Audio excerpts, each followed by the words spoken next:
Assalamualaikum warahmatullahi wabarakatuh. Perkenalkan, kami dari kelompok B.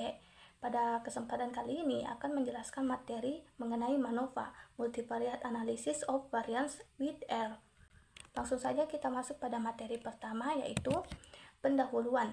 Pada dasarnya, analisis seragam peubah ganda atau Multivariate Analysis of Variance atau MANOVA merupakan pengembangan lebih lanjut dari analisis seragam satu peubah atau ANOVA.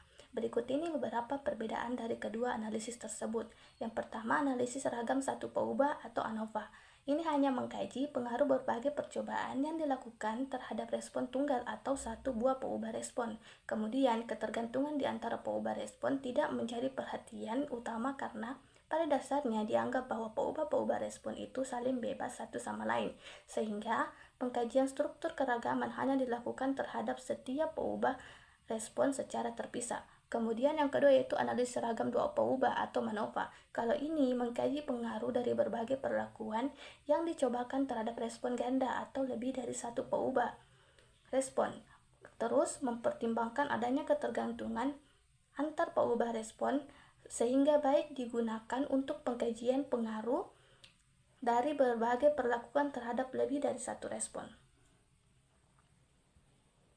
Baik, selanjutnya kita masuk pada MANOVA one way dan two way. Yang pertama adalah MANOVA one way. MANOVA one way digunakan ketika ada satu faktor independen atau independen variabel atau grouping variabel dan lebih dari satu variabel dependen.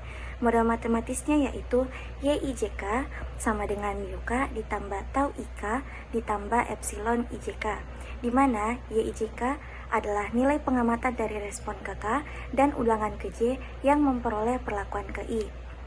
MUK sama dengan nilai rataan umum dari respon ke K, tau IK sama dengan pengaruh dari perlakuan ke I terhadap respon ke K, dan epsilon IJK adalah pengaruh galat yang timbul pada respon ke K dari ulangan ke J dan perlakuan ke I. Selanjutnya kita masuk pada MANOVA two way.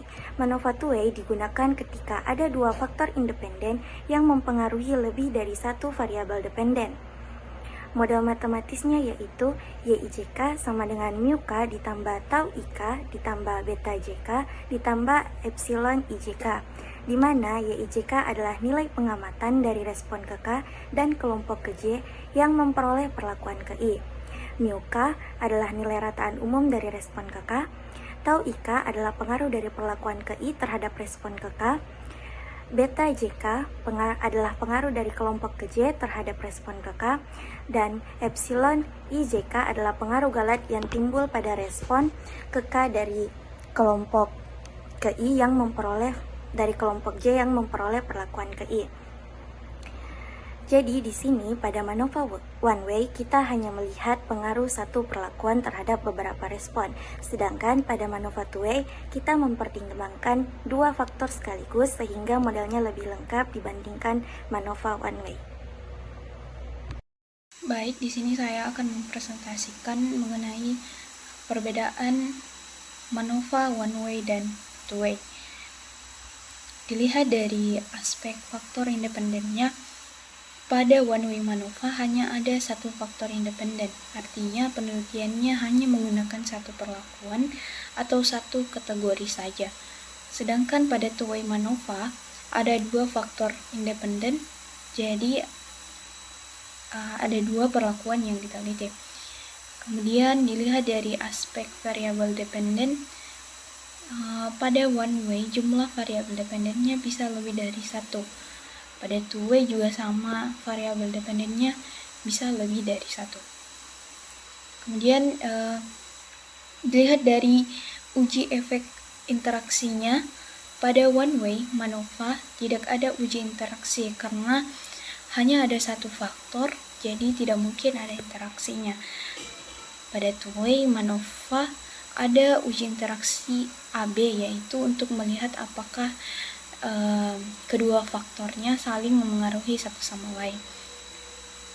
Nah, selain itu dilihat juga dari tujuan analisisnya. Untuk one way MANOVA itu tujuannya untuk melihat apakah vektor rata-rata multivariat berbeda antar level dari satu faktor saja. Kalau untuk two way MANOVA itu tujuannya untuk melihat pengaruh faktor A B dan interaksinya terhadap vektor rata-rata multivariat. Nah, dapat dilihat contoh penggunaannya untuk one-way MANOVA. Contohnya, kita melakukan penelitian untuk mengetahui apakah metode pengajaran berpengaruh pada nilai matematika dan IPA. Untuk contoh dari two-way MANOVA, seperti kita ingin melakukan penelitian untuk mengetahui apakah metode pengajaran dan jenis kelamin berpengaruh pada nilai matematika dan IPA serta pengaruh interaksi keduanya. Baik, saya akan menjelaskan di bagian statistik uji lambda Will. Nah, di mana statistik uji lambda Will itu rumusnya seperti berikut, di mana lambda sama dengan determinan Galat dibagi determinan dari matriks total. Adapun kriteria ujinya, jika lambda lebih besar dari nilai kritis U pada taraf signifikan alfa dengan perubahan respon, derajat bebas perlakuan, dan derajat bebas Galat, maka kita menerima hipotesis nol. Nah, jika lambda berada di bawah nilai kritis U pada taraf signifikan alfa dengan perubahan respon, derajat bebas Galat perlakuan, dan derajat bebas Galat, maka hipotesis nol ditolak. Nah, adapun untuk hipotesisnya itu terima H0 tidak ada pengaruh, tolak H0 ada pengaruh. Mungkin saya serahkan ke pemateri selanjutnya. Baik, kita masuk ke bagian studi kasus pertama. Pada studi kasus pertama, kita menggunakan dataset teaching methods yang diperoleh dari situs Kaggle, di mana data ini merupakan data tanpa pengelompokan. Data ini terdiri dari 100 observasi dari siswa di 5 mata pelajaran seperti matematika, bahasa Inggris, kimia, fisika, dan biologi. Nantinya siswa-siswa ini akan dibagi menjadi 7 kelompok yang akan dikenakan perlakuan yang berbeda. Perlakuannya itu sendiri ada 7. Yang pertama itu ada pengajaran berdiferensiasi, perlakuan kedua itu pengajaran berbasis ceramah, yang ketiga pembelajaran berbasis teknologi, yang keempat pembelajaran berbasis kelompok, yang kelima pembelajaran individu, yang keenam pembelajaran berbasis penyelidikan, dan yang terakhir pembelajaran berbasis gerak. Adapun variabel responnya ada 5, di mana itu terdiri dari nilai mata pelajaran bahasa Inggris, nilai mata pelajaran matematika, nilai mata pelajaran kimia, nilai mata pelajaran fisika, dan nilai mata pelajaran biologi. Nantinya dataset ini tuh disusun untuk memudahkan analisis bagaimana sih metode pengajaran yang berbeda mempengaruhi nilai siswa dalam beberapa mata pelajaran ini. Untuk lebih lanjutnya, kita akan memasuki implementasi di RStudio. Baik, kita masuk ke implementasi di RStudio.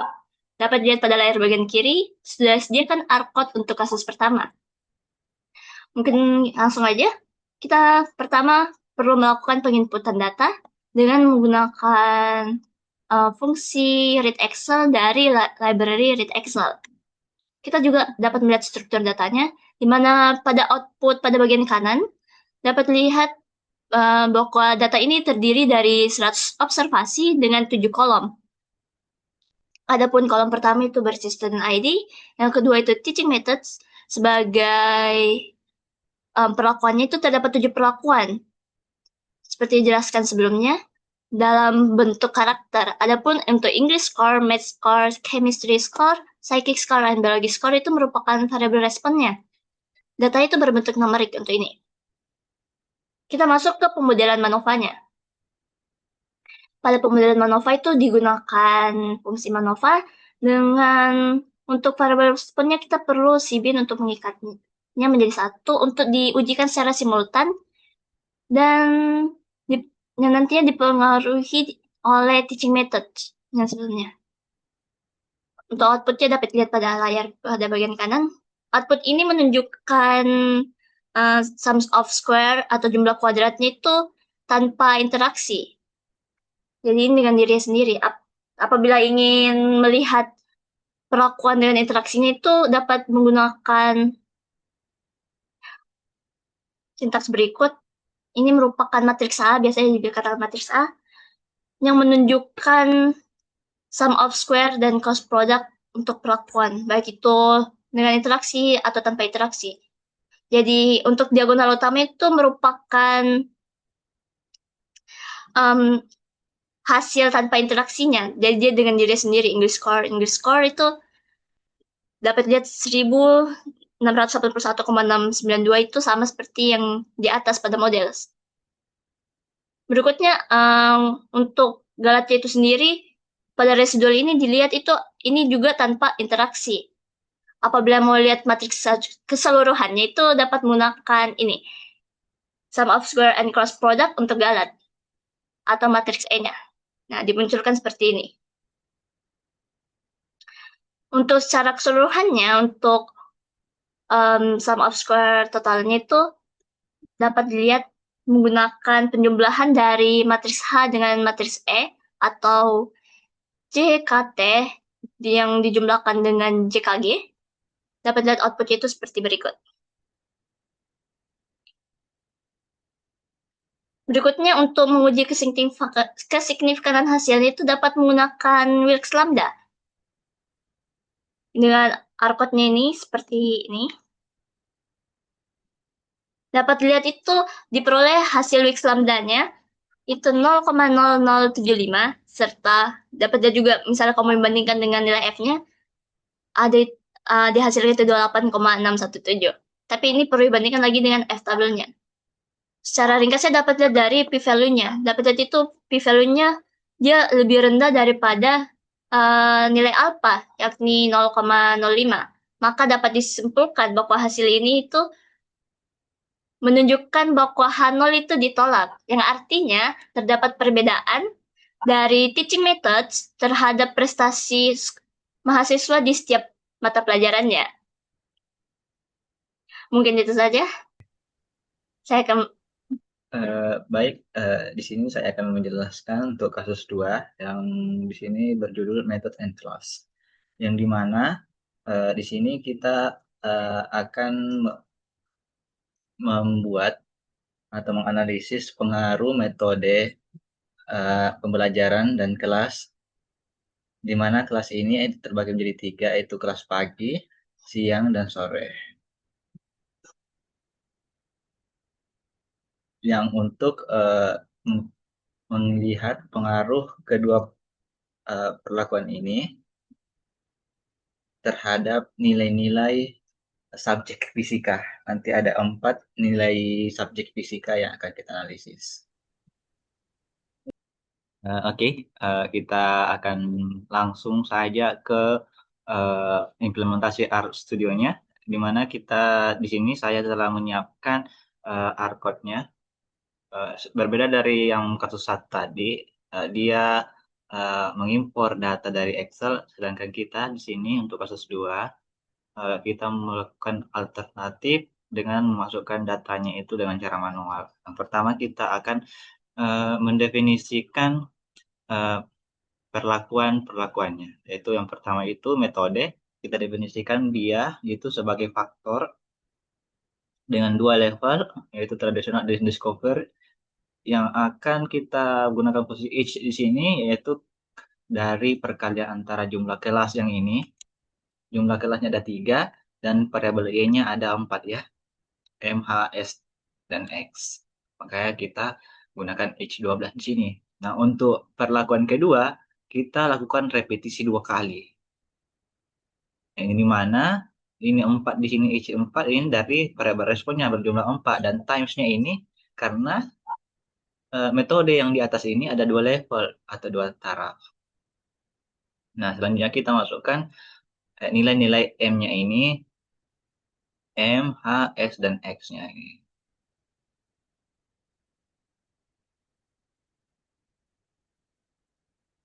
Sesuai dari untuk yang baris pertama ini, yang ini bagian ini, ada 4 ini,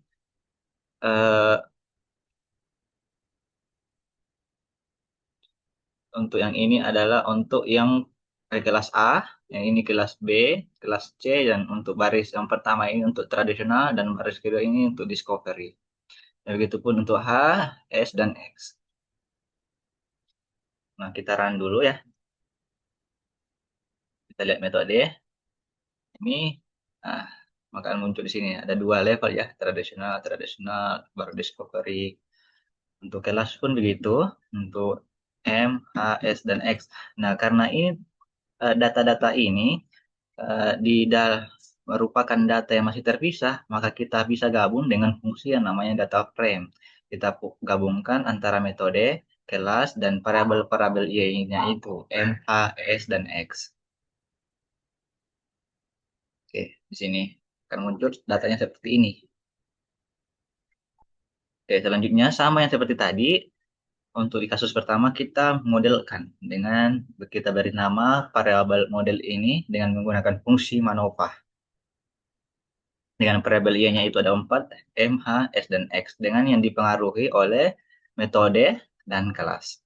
Ada tambah di sini karena dia untuk two-way atau pengelompokan.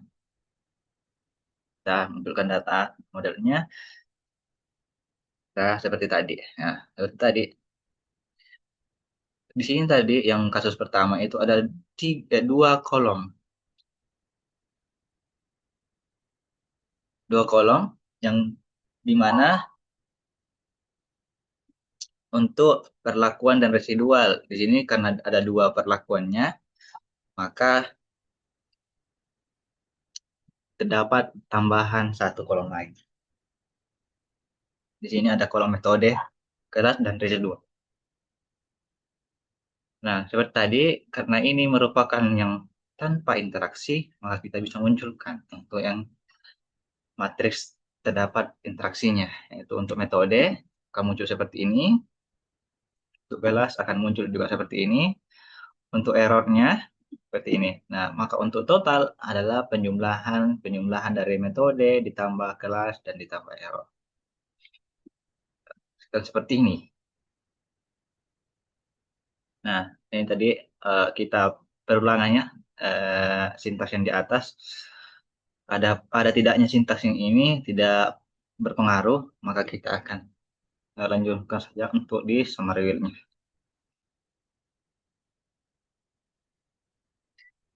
Dapat dilihat bahwa metode ini lebih besar dari 0,5, sehingga metode ini tidak memiliki pengaruh yang signifikan terhadap variabel respon.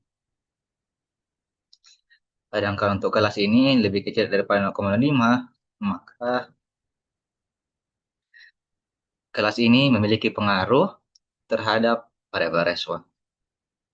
Mungkin cukup sekian untuk kasus kedua. Dan untuk presentasi atau penjelasan tentang MANOVA dari kelompok kami, itu saja. Wabillahi taufiq wal hidayah. Assalamualaikum warahmatullahi wabarakatuh.